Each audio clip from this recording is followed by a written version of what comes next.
The call that ended my relationship with my sister didn't come at midnight, or during a crisis. It came on an ordinary Tuesday morning while I had bleach on a client's roots and one eye on the timer, and I almost let it ring through to voicemail. Then I saw the number. It was the fraud prevention line at my bank. I handed my client a magazine, told her I'd be back in 5 minutes, and stepped into the storage room at the back of the salon I had spent 6 years building from nothing. I'm glad I picked up. But before I get into what happened, do me a favor and hit the like button, and drop a comment telling me where you're watching from. I'm genuinely curious how far this story reaches. My salon is on a strip plaza just off Concession Street in Hamilton, Ontario. When I first opened it, I was 28 years old and it wasn't much to look at. 2 styling chairs, a secondhand shampoo bowl I found on Facebook Marketplace that took 3 trips in my hatchback to haul in, and a neon sign I'd ordered online that arrived 5 weeks late and slightly the wrong shade of pink. But it was mine in every way that mattered. I had spent 6 years working in other people's shops, learning the business side while I kept a separate savings account I never touched for anything else. Every bridesmaid updo I did on someone's back porch. Every Sunday blowout.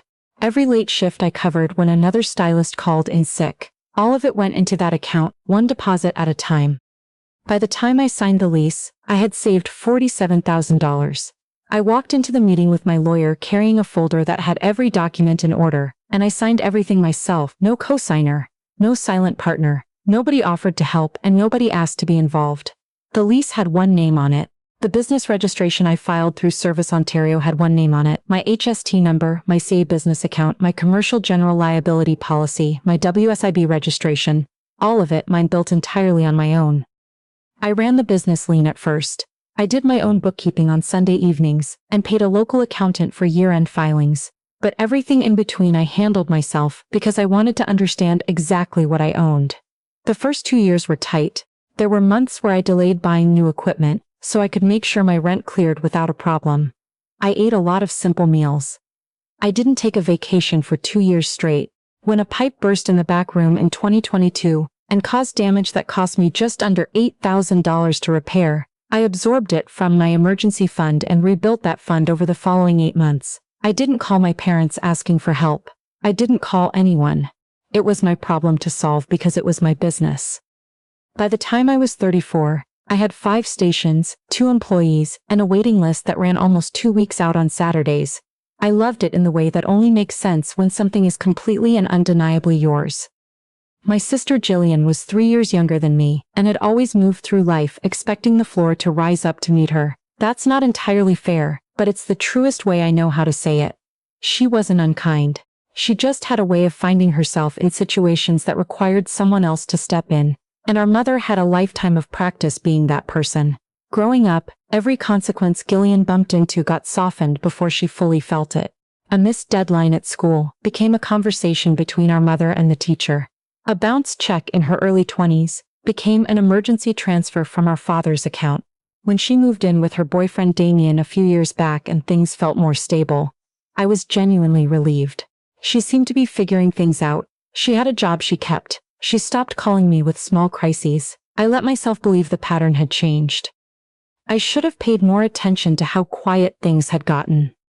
The woman from the fraud prevention department told me her name and said she was calling regarding a secured loan application submitted at one of my bank's branches in Mississauga.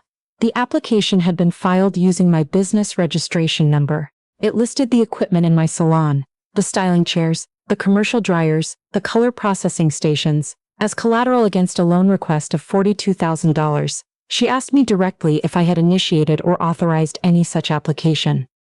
I had not. I asked her to repeat herself. She did. I sat down on the edge of a storage box and made her go through it a second time, more slowly, while I wrote everything down on a notepad I kept on the shelf next to the product inventory. Someone had used the registered legal name of my salon, the exact name on file with Service Ontario, along with my GST number and my CRA business number, to apply for a loan at a branch 40 minutes from where I operated. The application had included what appeared to be a business registration certificate and supporting financial documentation. The bank's system had flagged it because the mailing address on the application was a P.O. box rather than my actual commercial address, and the signature on one of the submitted forms didn't match the one the bank had on file for my business account. "Can you tell me what documents were included?" I asked. She said she could only share general information while the file was under review. The application had been flagged and would not proceed. She would follow up within 3 to 5 business days. She asked me to confirm my direct contact information, and I gave it to her. I thanked her, ended the call, and stood in the storage room for a moment. Then I went back out front and rinsed my client's hair. I finished the appointment.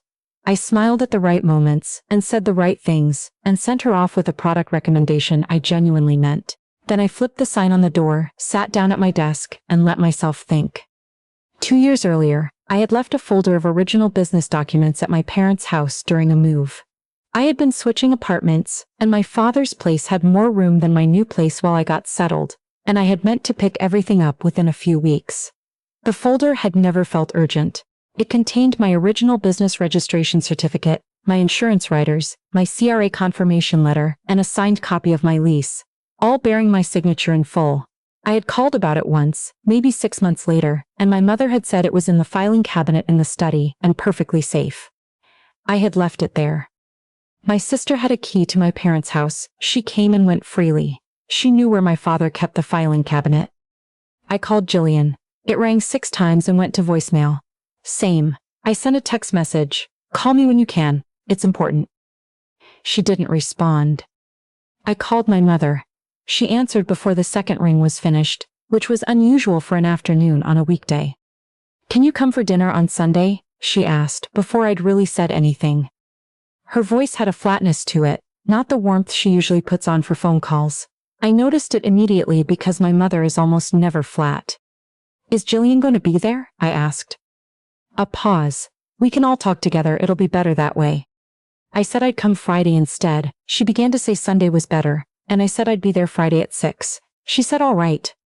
I did not sleep well that week. On Thursday morning, before I opened the salon, I drove to the Service Ontario location on King Street East and requested a complete current printout of all filings under my business registration number. The clerk took about 10 minutes. When she came back and handed me the pages, I thanked her and sat at the public table near the window. Everything looked normal for the first few pages. My original registration, the amendment I'd filed when I moved the business to the current address, a routine name reservation renewal. Then I reached a page that made my hand stop moving entirely. It was an amendment to my business registration filed 7 weeks earlier. According to that document, I had granted a 50% ownership interest in my salon to my sister. I read it twice. I looked at the date. I looked at the name. I looked at the signature at the bottom of the form. The signature had my name on it, but I had not signed anything. I had not visited any Service Ontario location. I had not given anyone authority to file an amendment of any kind on my behalf. I had not spoken to my sister about my business ownership in years. I looked at the signature for a long time. It was close. Whoever had produced it had clearly worked from something, likely my original documents from that folder at my parents' house. They had access to my real signature. But the way my handwriting curves at the end of my last name, the particular upstroke I've had since I was a teenager, it wasn't quite right. From a distance it might have passed. I knew my own name well enough to see the difference. I photographed every page of the printout with my phone. I requested a certified copy of the amendment and of the original registration. The clerk told me it would take a few business days and gave me a form to submit. I filled it out, handed it back, and walked outside into weather that had turned gray and windy while I'd been inside. I sat in my car in the lot for a long time. The amendment had been filed 7 weeks ago. The loan application had been submitted at approximately the same time. The sequence was clear, once you laid it out. Add a co-owner on paper using a forged signature, then use the amended registration to support a loan application, claiming that co-owner had authority to act on behalf of the business and secure a debt against its assets.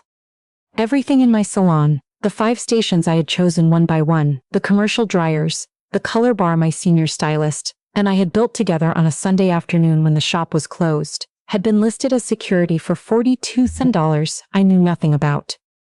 I drove home and organized everything I had into a folder, the printout from Service Ontario, a copy of my original registration documents, the bank fraud file reference number and the name of the representative I'd spoken to.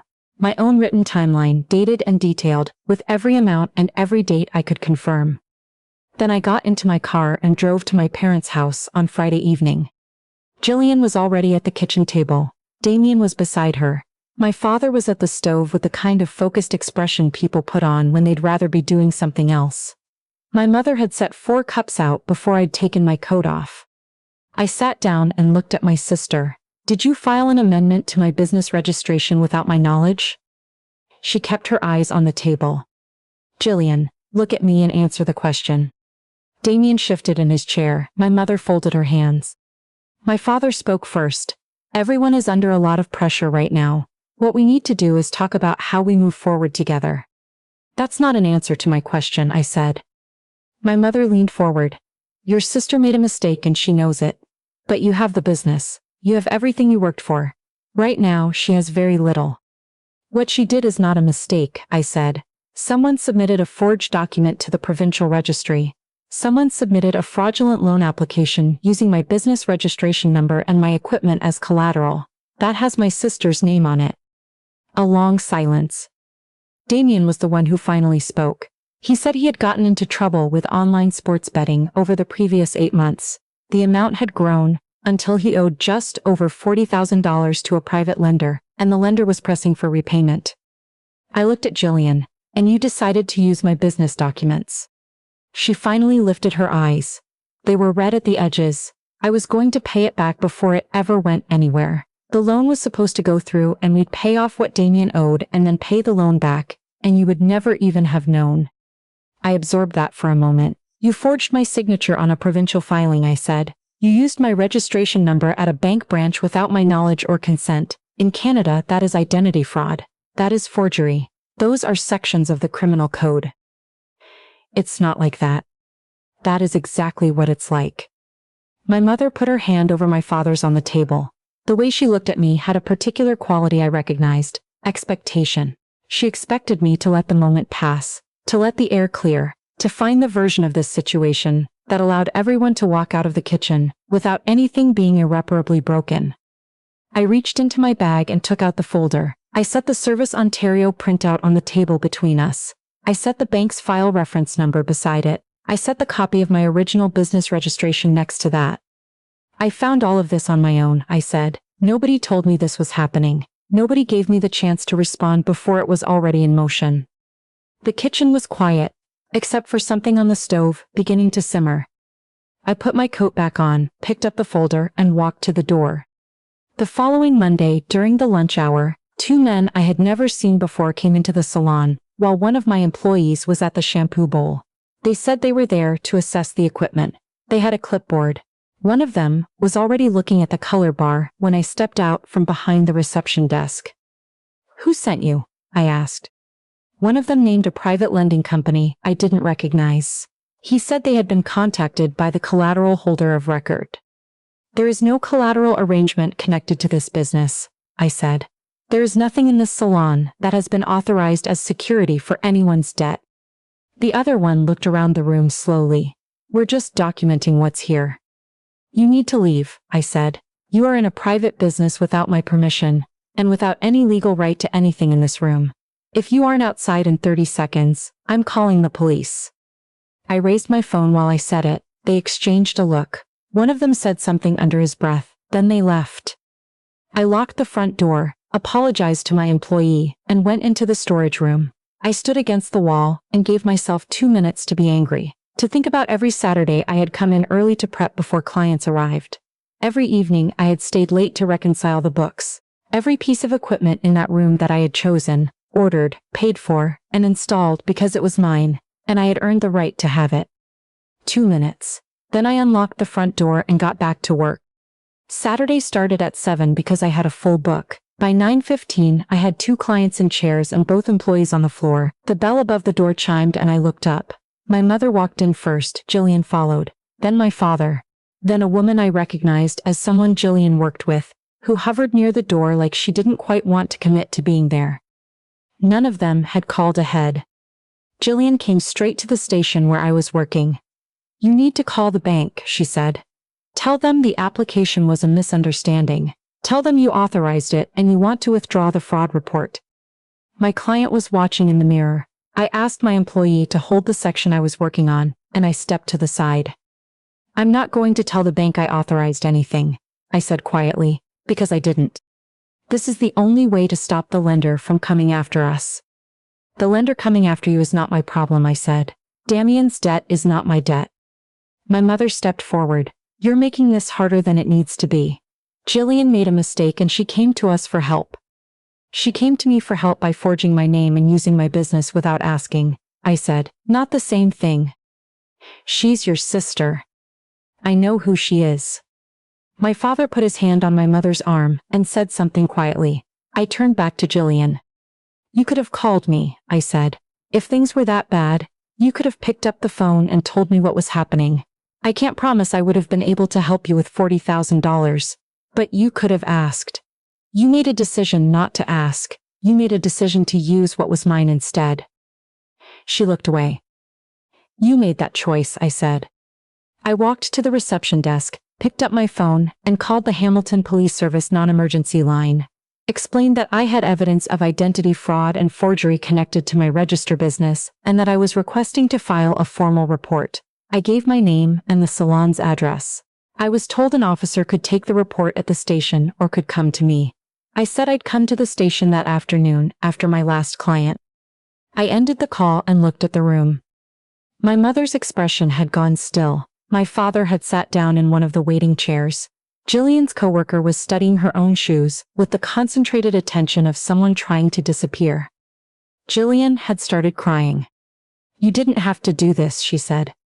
"Yes," I said, "I did." I went back to my station. My client, who had been watching everything in the mirror, gave me a small nod when I stepped back in. She didn't say anything about what she'd seen, and I was grateful for it. The investigation took longer than I wanted, because these things do. I met with a detective from the fraud unit several weeks after filing the initial report and brought every document I had organized: the fraudulent amendment, the Service Ontario registration history, all my originals, the bank's fraud file reference, my timeline. The detective was thorough and asked good questions. She told me that document forgery and identity fraud were taken seriously, and that the quality of the evidence I'd organized would help move things forward. The amendment to my business registration was officially voided by the province approximately 9 weeks after I had first submitted the review request. The investigation confirmed that the notary stamp used on the filing had been purchased from an online supplier and was not connected to any licensed notary or commissioner of oaths registered in Ontario. The signature on the filing did not match my records. The amendment was struck, and my original registration was restored in full.